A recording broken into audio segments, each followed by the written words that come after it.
아멘. 우리 다 함께 마가복음 12장 30절 말씀 한 목소리로 천천히 봉독하겠습니다.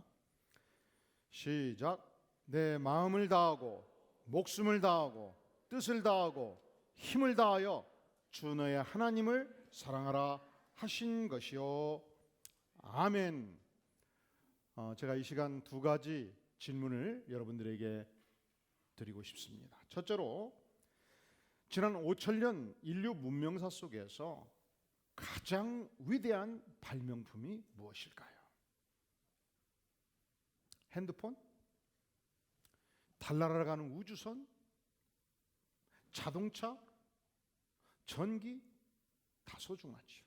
그런데요, 사실은 문자 문명입니다. 문자가 있었기 때문에 지식이 축적되고 전수되어서 발전해 온 것입니다. 두 번째 질문, 그렇다면 문자 문명권에서 가장 소중한 작품이 무엇일까요? 영국 사람들한테 물어보면요, 셰익스피어의 작품이라고 말해요. 이 지중해 문명권을 향해서 물어보면은 오디세이, 일리어드의 작품이라고 말합니다. 우리 한국 사람들을 물어보면 단연 한글이지요, 한글. 그런데 저한테 묻는다면 성경이라고 답변하고 싶어요. 성경은 위대한 하나님의 말씀입니다. 성경은 초특급 베스트셀러입니다. 성경은 인류 역사 미래를 보여주고 있습니다. 성경은 무려 1600년 동안 40여 명의 저자가 기술했음에도 불구하고 일관성을 가지고 있는 위대한 하나님의 작품입니다. 첫째로, 창세기부터 계시록까지 하나님 나라의 사상으로 일관되게 기술되고 있어요. 두 번째로, 하나님께서 하나님 나라 사상을 펼치실 때에 구약 성경을 통해서는 하나님께서 메시아가 이 땅에 온다는 위대한 약속들을 창세기에서부터 말라기까지 보여주고, 신약 성경에서 과연 메시아 예수 그리스도가 이 땅에 오셔서 어떻게 그 언약이 성취되었는가를 기술해주고 있습니다. 언약 사상으로 기술이 됐단 말이죠. 그러니까 우리는 하나님의 나라 백성으로서 하나님 나라의 언약을 받고 이 땅을 살아가는데, 그렇다면 우리가 하나님 나라의 백성으로서 살아야 되는 삶의 위대한 표준은 과연 무엇인가? 그것을 신약 성경, 구약 성경을 약탕기에 넣고 조리면 알약이 2개가 나와요. 그 중에 알약 하나가 뭡니까? 아니라고 내가 얘기했는데, 하나님을 사랑하라. 두 번째 알약이 이웃을 사랑하라. 그런데 하나님을 사랑하라 그럴 때 어떻게 사랑하라고 그랬어요? 자, 저를 보세요. 시작. 내 마음을 다하고 목숨을 다하고 뜻을 다하고 힘을 다하여 주 너의 하나님을 사랑하라 그랬잖아요. 그런데 어떻게 해야 하나님을 사랑하는 것이냐? 어떻게 해요? 우찌야 오라. 경상도 말로 뭐라 그래요? 우찌야노. 어떻게 해야 하나님을 사랑하냐고. 그것을 우리가 이해하는데 반면교사로 생각하면 좋아요. 어떻게 하는 것이 하나님을 사랑하지 않는 것이냐? 첫째로, 우상 숭배하면 하나님을 사랑하는 게 아니죠. 우리가 하나님을 사랑한다고 하면서 요즘 메르스가 어떻게 기승을 부리는데 우리 가족들이 혹시 옴붙으면 안 되는데 너무 불안하니까 따르고 미아리 가가지고 10만 원 복쳐내고 우리 집은 괜찮겠소? 그러면 하나님 사랑하는 거 아니란 말이죠. 신수가 사나우니까 오늘 출근해야 될 것인데 아이고 버스 타고 전철 타고 문제가 있을 것 같은데 신문 탁 동아일보 얘기할 때는 하나를 더 얘기해야 된대요. 한겨레 딱 펼쳐가지고 오늘의 운세 연령 딱 보고 그것 보고서 아이고 오늘은 걸어가야 쓰겠다. 이렇게 하면 하나님을 사랑하는 게 아니라는 거예요. 두 번째, 어떻게 하는 것이 하나님을 사랑하는 것이 아닌가? 여러분, 우리가 살아가는 데 있어서 물질은 필요한 것이지요. 우리가 물질이 있어야 새끼 밥을 먹고, 물질이 있어야 좋은 옷을 입고, 물질이 있어야 잠자리가 보장되지 않습니까?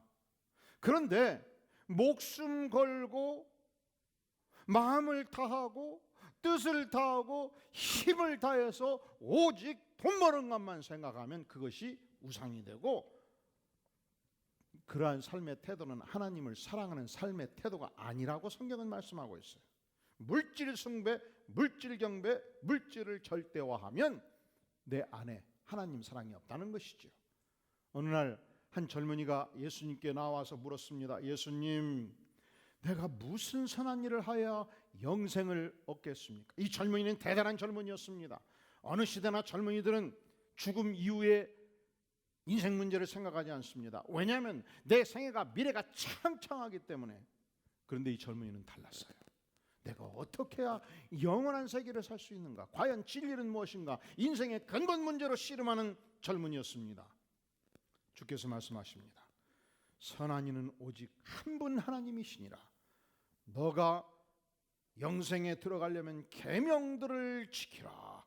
그때 이 젊은이가 깜짝 놀랄 만한 답변을 해요.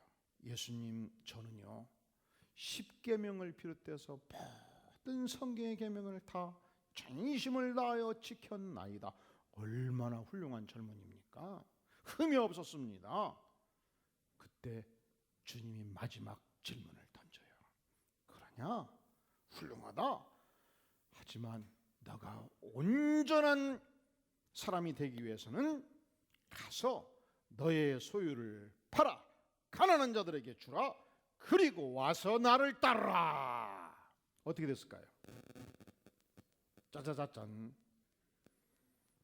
마태복음 19장 23절은 말씀하기를 그 청년이 재물이 많음으로 이 말씀을 듣고 근심하며 가니라.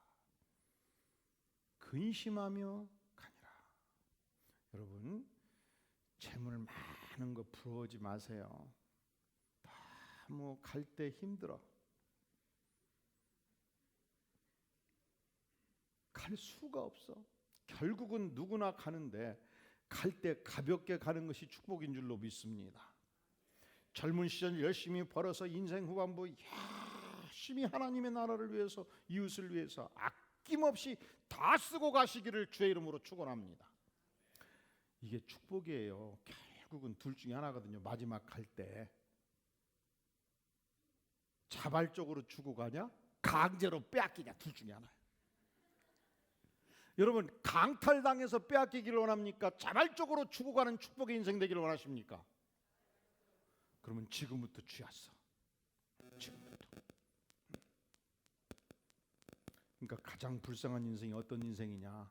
인생 전반부 목숨 걸고 벌어서 인생 후반부 또다시 목숨 걸고 벌다가 돈 한 푼 안 쓰다가 마지막에 갑자기 떠나는 거. 그러면 자기는 한 푼도 못 썼잖아. 한 푼도 못 주었고, 그것을 강제적 박탈이라고 말하는 거예요. 여러분들은 사는 생애 동안에 열심히 벌어서 여러분 자신과 하나님의 영광과 이웃을 위해서 멋지게 사용하다가 하나님 나라에 입성하는 축복의 인생 되기를 간절히 바랍니다. 자, 세 번째, 하나님 사랑 아닌 거. 여러분, 공포심이 하나님 사랑하지 않는다는 표현이에요. 왜 그러느냐? 우리가 믿는 하나님은 전능하신 하나님입니다. 믿습니까? 그분은 사랑하는 아들을 죽기까지 내어주시면서 나를 사랑한다 고백하신 분이에요. 그 전능하신 하나님이 나의 하나님이실진데 어찌 나를 지켜주지 않겠습니까?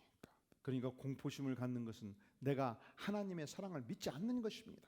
여러분, 아기들도 그건 알아요. 7살 된 아들이 아빠의 손을 쥐고 있는 한 어떤 형아가 와서 나를 때리려 하고 강탈하려 한다 할지라도 내 아들은 두려워하지 않는 것입니다. 형아, 쳐라 쳐. 내 옆에 누가 있다? 내 옆에 누가 있다? 아빠가 있다. 공포심을 가질 이유가 없지요. 그러니까 우리가 하나님을 사랑한다는 건 뭘 의미하느냐? 전능자 하나님이 나의 아버지신 것을 믿고 그분이 나를 보호해 주시는 걸 알고 그분을 내가 사랑하기 때문에 내 안에 영혼의 평화를 누리는 것입니다. 요한일 4장 13절은 말씀하기를 사랑 안에 두려움이 없고 온전한 사랑이 두려움을 내어 쫓나니 말씀하셨습니다. 내가 두려움이 있고 공포심이 있고 염려가 있고 근심이 있는 것은 아직 내가 하나님의 사랑을 믿지 못하기 때문에, 아직 내가 하나님을 사랑하지 않기 때문에 나타나는 심정적 표현이에요. 마태복음 6장 27절에 말씀하기를 너희 중에 누가 염려함으로 그 길을 한자라도 더할 수 있겠느냐. 염려는, 근심은, 걱정은, 공포심은, 두려움은 우리 인생의 문제를 해결하는데 아무 도움이 되지 않는 것입니다. 모두 하나님께 맡기고 전능하신 하나님이 나를 눈동자같이 지켜주시는 것을 믿고 평화 속에 사시기를 주의 이름으로 축원합니다.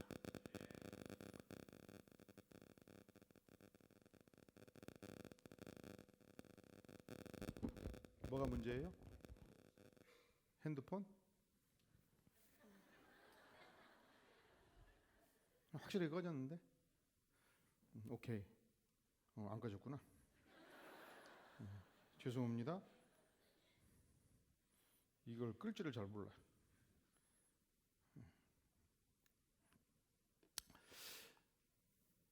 우리가 정말로 하나님을 사랑한다면 지금 대한민국 전역에 메르스가 창궐해도 두려움을 가질 이유가 없는 줄로 믿습니다. 그렇습니까? 첫째로 우리 전능하신 하나님께서 건강한 백성들은요, 제가 요즘 글을 읽어보니까 그런 글이 나오더라고요. 정교한 면역 체계를 인간 안에 주셨다는 거예요. 그래서 메르스고 사스고 메르스 할아버지가 공격해도 뚫고 들어올 수가 없대요.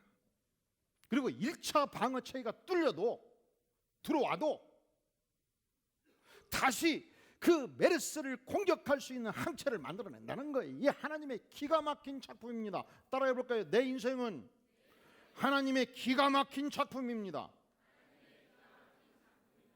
이번에 서울의 D병원, 실제는 D자가 아닌데 하여간 D병원의 의사가 감염이 됐어요. 그것을 모르고 있다가 몸이 이상하니까 신고를 해가지고 검사를 해보니까 메르스 확진 판정이 나온 거예요.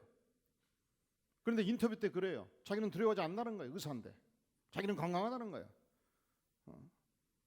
감기가 지나가듯이 지나갈 거라는 거예요. 그리고 내가 의사로서 잠복기, 정상적으로 6일, 7일 동안 잠복에 있을 때는 인체 반응이 없잖아요. 정상적이잖아요. 그때 움직일 때는 내 안에 메르스가 들어와 있다 할지라도 전염력이 전혀 없다는 거예요. 만약에 내가 잠복기에 전염력이 있다면 의사 면허증을 반납하겠다는 거예요. 그냥. 이것은 그냥 의사로서 기본적인 면역 체계에 대한 이해가 전혀 없는 사람들 얘기라는 거예요. 그냥 확신을 갖고 얘기를 해요. 그냥 장을 지겠다는 거예요. 의사가 그러더라니까. 그러니까 잠복기에 내가 움직여서 만난 사람들 구태여 격리 처리할 필요가 없다. 이것은 의학계에서는 이미 밝혀진 사실이다. 이것 갖고 논란을 펴는 사람들은 의학적 지식이 전혀 없는 사람이다. 이렇게 얘기를 하더란 말이죠. 그리고서 자세히 봤더니 메르스로 돌아가신 4분이 첫 번째 만성호흡기 질환 환자였어요. 두 번째 인물은 신장을 투석하고 있던 천식폐렴 환자였어요. 세 번째 인물은 세균성 폐렴 환자로서 이미 호흡곤란 증상을 가지고 있던 분이었어요. 네 번째 환자는 담관암 환자였는데 만성 폐질환을 가지고 있었어요. 그런데 놀랍게도 겨울철이 되면은 대한민국 땅에서 독감으로 돌아가시는 분들이 중증 환자들이 수천 명이라는 거예요. 뿐만 아니라 현재 확진 환자가 50명인데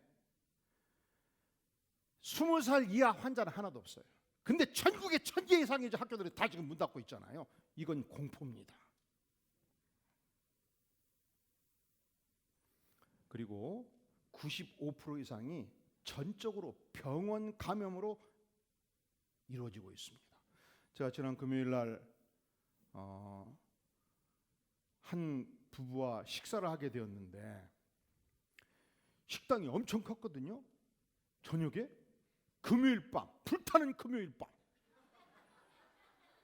붉은 날, 우리 4명이서 전체를 전설해서 먹었습니다. 아무도 없어요. 공포입니다. 공포. 대한민국 공포예요. 걱정하지 마세요. 하나님께서 우리 안에 건강한 면역 항체를 이미 주셨고 면역력을 주셨어요. 메르스 할아버지가 공격해도 극복할 수 있단 말이죠. 근데 이 면역 항체가 언제 가장 강하게 일어나냐? 즐겁고 웃으면서 행복하게 살면 그때 면역 항체가 가장 많이 나온대요. 우리 인체 몸은 이광재 박사 얘기를 들어보니까 억지로 웃어도 몸이 속아가지고 항체가 나온다는 거예요. 그러니까 부부간에, 이웃간에, 친구간에 만날 때 억지로라도 웃으세요. 억지로라도. 한번 옆분 얼굴 보면서 손을 흔들면서 웃어봐.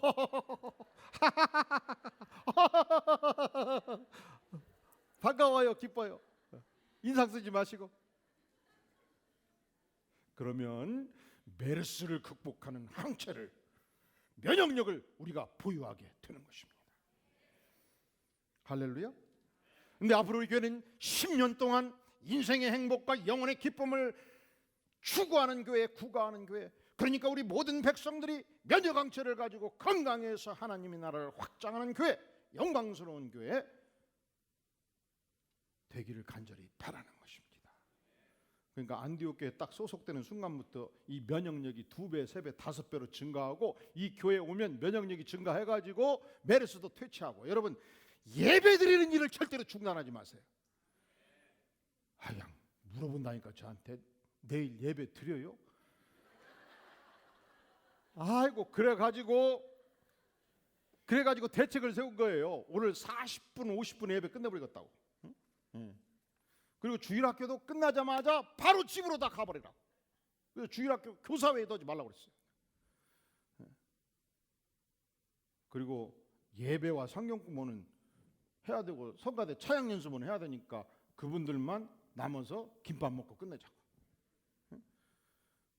그리고 이제 예배를 1시간 20분 드리는 것을 40분 50분으로 줄이는 이유는 다른 것보다도 아이고 교회가 시대 문제에 너무 둔감하다라고 자꾸 이 얘기를 하니까 걱정 말고 예배 드려라. 빨리 끝내고 예배는 드리고 가자.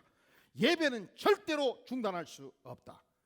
근데 뒤에 보셔 막 많이 비어 있어. 지금 한 50명에서 80명은 지금 집에서 쉬고 있는 거예요. 그러면 하나 안 걸리겠다. 마찬가지요. 예배 드리면 항체가 생겨서 면역력이 생겨서 더 강해지니까 안전한 줄로 믿습니다. 자, 우리가 지금까지 하나님 사랑 아닌 것, 첫째가 우상 숭배예요. 둘째가 물질 숭배예요. 세 번째가 공포심이에요. 그러면 무엇이 하나님을 사랑하는 것이냐? 어찌해야 하나님을 사랑하는 것이냐? 여러분, 하나님을 진실로 사랑하면 나타나는 현상이 있어요.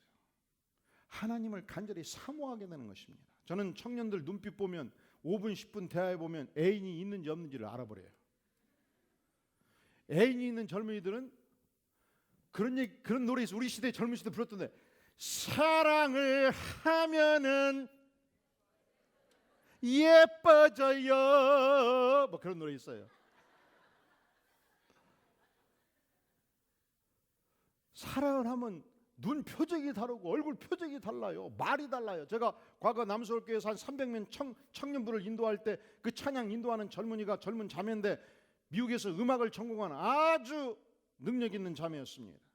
그냥 단에 딱 쓰면 카리스마가 있었습니다. 천회중을 장악하고 손을 움직이면 노래가 막 음치들도 막 노래가 나와요. 그 멘트를 하면 기가 막히게 멘트를 하는 거예요. 이 시간 여러분이 찬양할 때 하나님의 영광스러운 은혜가 임하기를 믿습니다만 막 은혜가 임해버리고, 근데 가끔 헛소리를 해. 이렇게 복된 찬양 우리 재범씨도 같이 들어야 되는데 지금 LA에 있습니다. 그런 얘기를 뭐라고 해요. 그래서 저희 끝나고 불렀어요. 야, 다 좋은데 그 얘기는 하지 말아라. 내 앞에서만 지금 해. 전체 앞에서는 하지 마. 목사님, 제가 하려고 생각 안 했어요. 왜 하는 거지요? 사랑하니까. 여러분, 하나님을 사랑하면 마음 심령 깊이 사모하는 심령을 갖는 것입니다. 하나님을 사랑하면 예배를 사모하는 것입니다. 예배를 드리되 열정적으로 드리게 되는 것입니다. 하나님께 기도하기를 소망하고 하나님과 교제하기를 간절히 소망하는 영혼으로 바꿔지는 것입니다. 그런 책이 있어요. 예배의 즐거움에 빠져라.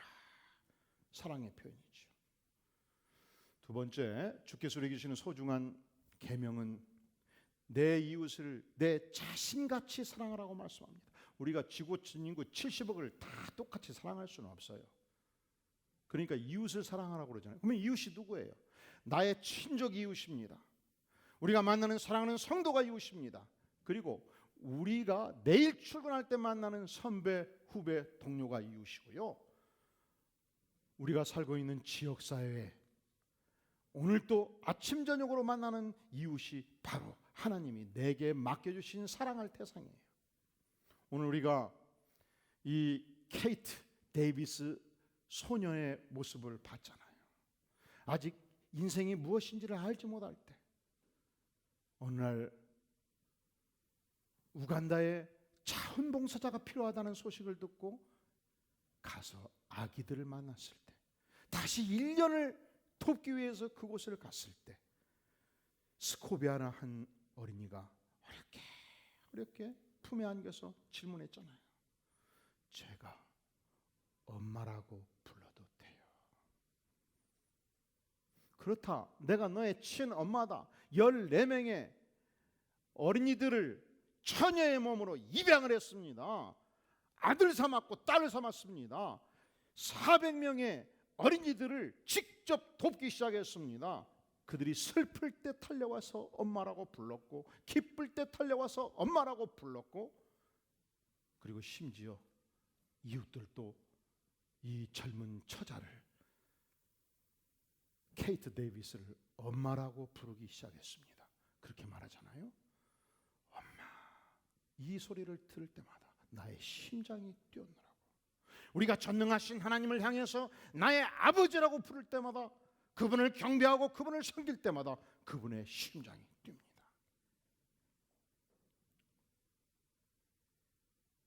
우리가 하나님을 사랑하고 이웃을 사랑하는 것은 내 인생을 가장 효과적으로 아름답게 살아가는 삶의 위대한 방식이에요. 그래서 우리는 연령을 초월해서 주님이 부르시는 그날까지 나와 함께하는 백성들을 섬기는 것이 축복이에요. 섬김이 축복입니다.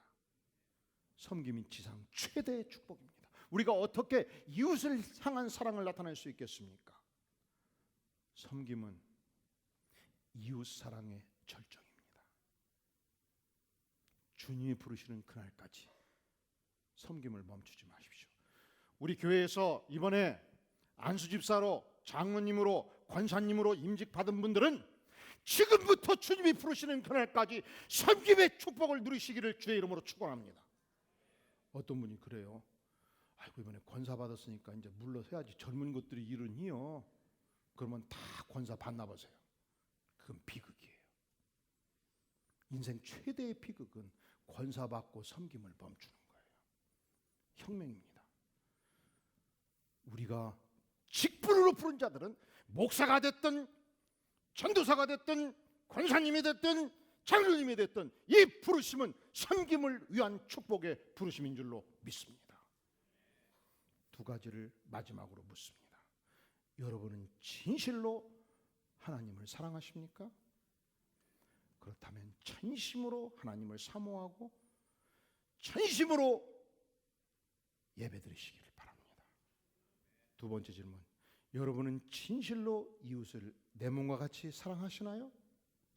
자, 그렇다면 주님이 부르시는 그날까지 섬김의 축복을 누리시기를 주의 이름으로 축원합니다.